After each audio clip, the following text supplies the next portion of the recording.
پہلے تو دعا کر لیجئے اللہم ربنا اجعلنا منہم، اے اللہ ہم سب کو ان میں شامل فرما دے جو تیرے نبی کے ساتھ تعلق کی ان چار بنیادوں کی شرائط کو پورا کر سکے، تقاضوں کو پورا کر سکے۔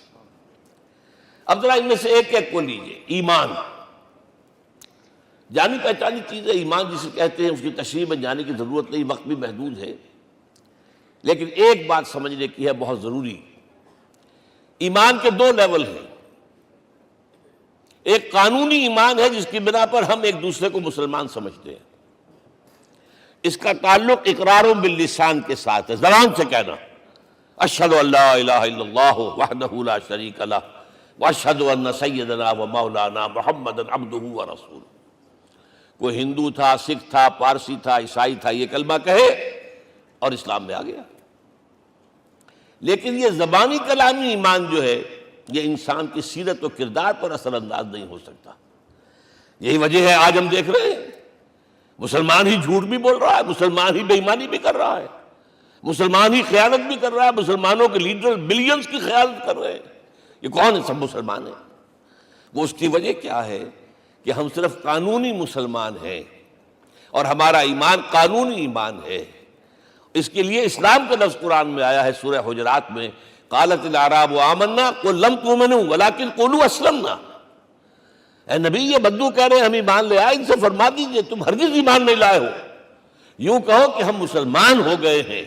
ولما يدخل الایمان فی قلوبکم، ابھی تک ایمان تمہارے دلوں میں داخل نہیں ہوا۔ بہرحال اللہ کا شکر ہے اس نے ہمیں مسلمانوں میں پیدا کر دیا، ورنہ ہم میں سے کتنے ہوتے اگر کہیں اور پیدا ہو گئے ہوتے تو نعمت اسلام سے بھی ہم بہرہور ہو سکتے، کیا کہہ سکتے۔ اصل ایمان ہے جب وہ دل میں داخل ہو جائے، یقین بن جائے۔ اسی لیے بچپن میں یاد کیا ہوگا ایمان مجمل، آمنت باللہ کما ہوا باسمائہ و صفاتہ وقبلت جمیع احکامہ اقرار باللسان و تصدیق بالقلب۔ جب تصدیق بالقلب ہوگی تو اب اس کے تقاضے جو ہیں عملی پیدا ہوں گے۔ ان تقاضوں میں سے ایک میں دو حدیثوں کے حوالے سے آپ کے سامنے رکھ رہا ہوں۔ پہلی حدیث حضرت عبداللہ بن عمرو بن العاص رضی اللہ تعالی عنہما سے مروی ہے، لا یؤمن احدکم حتی یکون ہواہ تبعا لما جئت بہ۔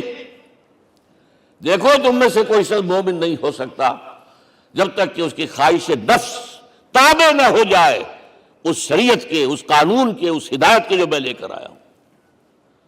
اگر عملاً تابع نہیں ہوئے تو حقیقتاً مومن نہیں ہو۔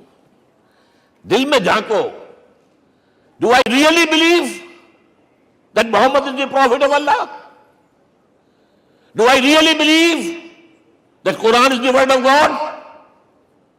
کبھی جھانکیے گا اندر، جواب ملے گا صحیح آپ کو۔ کیا کنوکشن ہے؟ کنوکشن ہو اور پھر حضور کی پیروی نہ ہو، حضور کے احکام کی پابندی نہ ہو، اللہ کے قوانین کی پابندی نہ ہو، کیسے ممکن ہے؟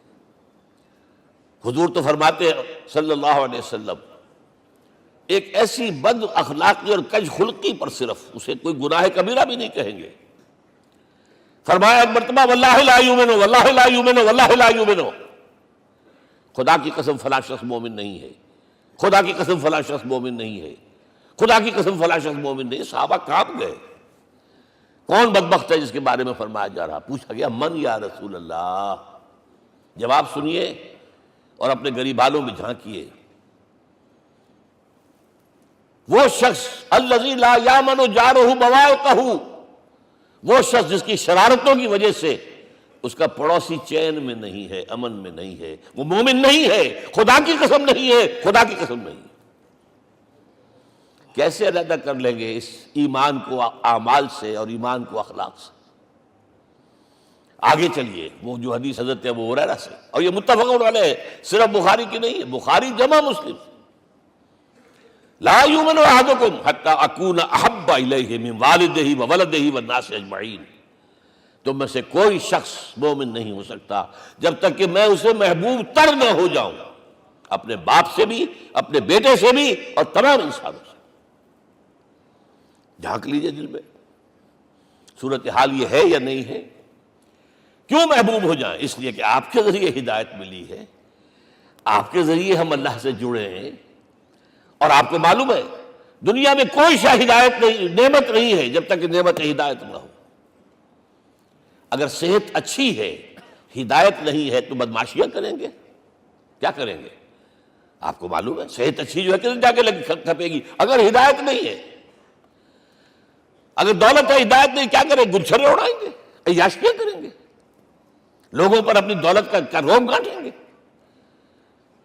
اولاد ہے، ہدایت نہیں ہے، یہ اولاد سہان روح بھی بن جائے گی کہیں آپ کے لیے۔ کوئی شے نعمت نہیں ہے جب تک کہ نعمت ہدایت نہ ہو، اور ہدایت ہمیں ملی محمد الرسول اللہ صلی اللہ علیہ وسلم کے ذریعے۔ تو آپ سے بڑھ کر محبوب کون ہوگا؟ اس کے ضمن میں ایک بڑا پیارا واقعہ آتا ہے۔ حضرت عمر سے پوچھتے ہیں حضور ایک مرتبہ، عمر تمہیں مجھ سے کتنی محبت ہے؟